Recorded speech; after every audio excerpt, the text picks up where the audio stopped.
Hi all, അസ്സലാമലൈക്കും. Welcome back to Silnas kitchen. ഇന്നത്തെ recipe ഭയങ്കര വെറൈറ്റി ആയിട്ടുള്ള എന്നാൽ നല്ല സിമ്പിളായിട്ടുള്ള ഒരു അടിപൊളി സ്വീറ്റിൻ്റെ റെസിപ്പിയാണ്. നേന്ത്രപ്പഴം കൊണ്ടാണ് ഇത് തയ്യാറാക്കി എടുത്തിട്ടുള്ളത്. നല്ല ടേസ്റ്റിയാണ്. കുട്ടികൾക്കും വലിയവർക്കൊക്കെ ഒരുപോലെ ഇഷ്ടമാവും. അപ്പോൾ ഇതെങ്ങനെയാണ് തയ്യാറാക്കുന്നതെന്ന് അറിയാനായിട്ട് വീഡിയോ സ്കിപ്പ് ചെയ്യാതെ മുഴുവനായിട്ടൊന്ന് കണ്ടു നോക്കണേ. റെസിപ്പിയിലോട്ട് കിടക്കുന്നതിന് മുമ്പായി സിൽനാസ് കിച്ചൺ ചാനൽ ആദ്യമായിട്ട് കാണുന്നവരാണെങ്കിൽ പ്ലീസ് ഒന്ന് സബ്സ്ക്രൈബ് ചെയ്തേക്കണേ. ഒപ്പം തന്നെ ഈ വീഡിയോസ് നിങ്ങൾക്ക് ഇഷ്ടപ്പെടുകയാണെങ്കിൽ ഒരു ലൈക്ക് ചെയ്ത് ഷെയർ ചെയ്ത് ഹൈപ്പ് ചെയ്ത് സപ്പോർട്ട് ചെയ്യാനും മറക്കരുത്.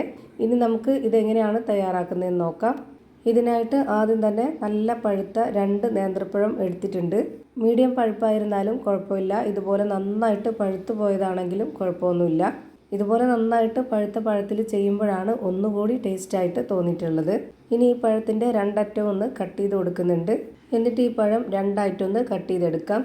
പിന്നെ ഇത് ആവിയിലൊന്ന് വേവിച്ചെടുക്കണം. അപ്പോൾ അതിന് വേണ്ടിയിട്ട് സ്റ്റവിലേക്ക് ഒരു പാനാണ് വെച്ച് കൊടുത്തിട്ടുള്ളത്. അതിലേക്ക് കുറച്ച് വെള്ളം ഒഴിച്ചു കൊടുത്തതിന് ശേഷം ഒരു റിങ് ഇറക്കി വെച്ചിട്ട് ഇടിയപ്പത്തിൻ്റെ ആ ഒരു അരിപ്പത്തട്ട് വെച്ച് കൊടുത്തതിന് ശേഷം അതിനുള്ളിലേക്ക് ഈ ഒരു പഴം വെച്ച് കൊടുക്കുക.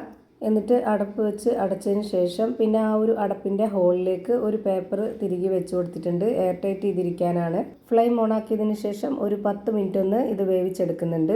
ഇപ്പോൾ ഇതാ നല്ല പോലെ വെന്ത് കിട്ടിയിട്ടുണ്ട്. ഇനി ഫ്ലെയിം ഓഫ് ആക്കി കൊടുത്തതിന് ശേഷം ഇത് വേറൊരു പാത്രത്തിലേക്ക് മാറ്റുന്നുണ്ട്. ഇതിൻ്റെ തൊലിയെല്ലാം ഇളക്കി കളഞ്ഞിട്ടാണ് ഇതുപോലെ ഇട്ട് കൊടുക്കുന്നത്. ഇനി ഈ നേന്ത്രപ്പഴം നന്നായിട്ടൊന്ന് ഉടച്ചെടുക്കാം.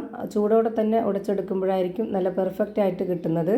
ഈ ഒരു നേന്ത്രപ്പഴം ഉടച്ചെടുക്കുമ്പോൾ നല്ല പോലെ ഒട്ടും കട്ടകളില്ലാത്ത രീതിയിൽ വേണം ഇത് ഉടച്ചെടുക്കാനായിട്ട്. ഇപ്പോൾ ഇതാ ഇതുപോലെ നന്നായിട്ട് ഉടഞ്ഞു കിട്ടിയിട്ടുണ്ട്. അടുത്തതായി ഇതിലേക്ക് പൊടി ഇട്ട് കൊടുക്കണം. ഞാനിതിലേക്ക് വറുത്ത അരിപ്പൊടിയാണ് ഇട്ട് കൊടുക്കുന്നത്. 1/2 കപ്പ് അളവിൽ ഇട്ട് കൊടുക്കുന്നുണ്ട്. പിന്നെ ഇതിലേക്ക് ഒരു നുള്ള് ഉപ്പ് ഇട്ട് കൊടുക്കാം. ഇനി ഇതിലേക്ക് ചെറിയൊരു മധുരത്തിന് വേണ്ടിയിട്ട് 2 സ്പൂൺ അളവിൽ പഞ്ചസാര ഇട്ട് കൊടുക്കുന്നുണ്ട്. ഈ ഒരു സ്പൂണിൻ്റെ അളവിൽ തന്നെയാണ് ഇട്ട് കൊടുക്കുന്നത്. ഒരുപാട് മധുരം ഇതിൽ വേണ്ട. ഇനി കുറച്ച് കളറായിട്ടിരിക്കാനായിട്ട് മഞ്ഞൾപ്പൊടിയും കൂടെ ഇട്ട് കൊടുക്കുന്നുണ്ട്.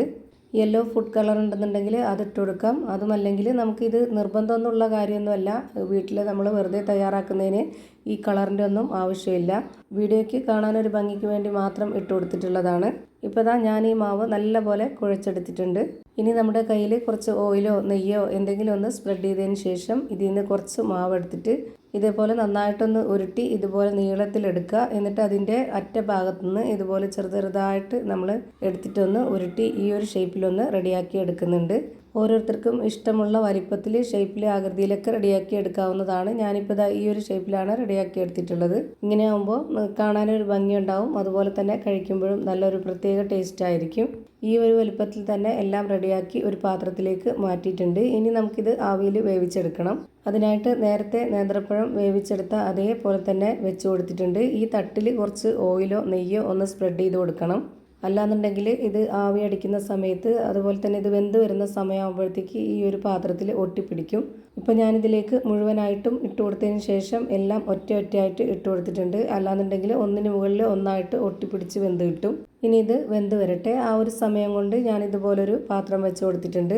ഇതിലേക്ക് ഇനി 250 ml കപ്പിൻ്റെ അളവിൽ 3 കപ്പ് പശുവിൻ പാലാണ് ഒഴിച്ചു കൊടുക്കുന്നത്.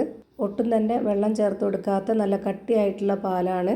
ഈ ഒരു പശുവിൻ പാലിന് പകരം തേങ്ങാപ്പാൽ വേണമെന്നുണ്ടെങ്കിൽ അങ്ങനെയും ചെയ്യാം. ഇനി ഇതിലേക്ക് നല്ലൊരു മണത്തിന് വേണ്ടി ഒരു 5 ഏലക്ക തല്ലിയത് ഇട്ട് കൊടുത്തിട്ടുണ്ട്. ഇനി ഇതൊന്ന് നന്നായിട്ട് തിളച്ച് വരുന്നവരെ വെയിറ്റ് ചെയ്യണം. ഇപ്പോൾ അത് നല്ലപോലെ തിളച്ച് വന്നിട്ടുണ്ട്. ഈ ഒരു സമയമാകുമ്പോൾ നമുക്കൊന്ന് ലോ ഫ്ലെയിമിൽ ഇട്ട് കൊടുക്കാം.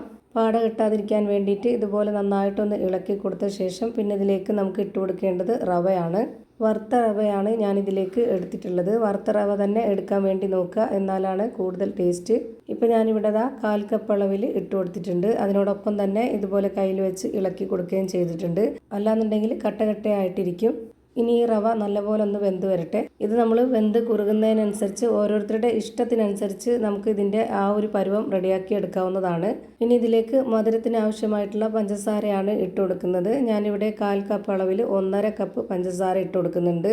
പിന്നെ ഇതിലേക്ക് മധുരത്തിനെ ബാലൻസ് ചെയ്യാനായിട്ടുള്ള ഒരു നുള്ള് ഉപ്പിട്ട് കൊടുക്കാം. ഞാൻ ഉപ്പിട്ട് കൊടുത്ത ഭാഗം കട്ടായി പോയതാണ് വീഡിയോയിൽ. ഇപ്പോൾ ഇത് നന്നായിട്ട് കുറുകി വരുന്നുണ്ട്. കുറച്ച് ലൂസായിട്ടാണ് ഞാൻ ഇതിനെ തയ്യാറാക്കുന്നത്. അതുകൊണ്ട് ഇതിലേക്ക് കുറച്ച് വെള്ളം ഒഴിച്ചു കൊടുത്തിട്ടുണ്ട്. പച്ചവെള്ളം ഒഴിച്ചു കൊടുക്കരുത്. ചൂടാക്കിയതിന് ശേഷം മാത്രം ആ ഒരു വെള്ളം ഒഴിച്ചു കൊടുക്കുക.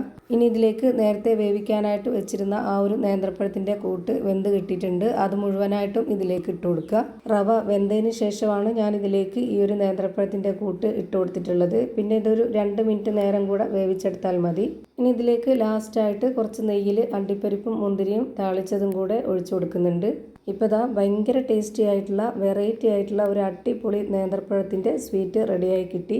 ഇനി ഇതിൻ്റെ ഫ്ലെയിം ഓഫ് ചെയ്തതിന് ശേഷം ചൂടോട് കൂടിയോ ചൂടാറിയോ എങ്ങനെ വേണമെങ്കിലും കുടിക്കാവുന്നതാണ്. ഭയങ്കര ടേസ്റ്റിയാണ്. അപ്പോൾ ഇത്രയേ ഉള്ളൂ ഇന്നത്തെ വീഡിയോ ഇഷ്ടമായാൽ ലൈക്ക് ചെയ്യാനും ഷെയർ ചെയ്യാനും കമൻറ്റ് ചെയ്യാനും മറക്കരുത്. പുതിയൊരു വീഡിയോയുമായി വീണ്ടും വരും. Thank you for watching.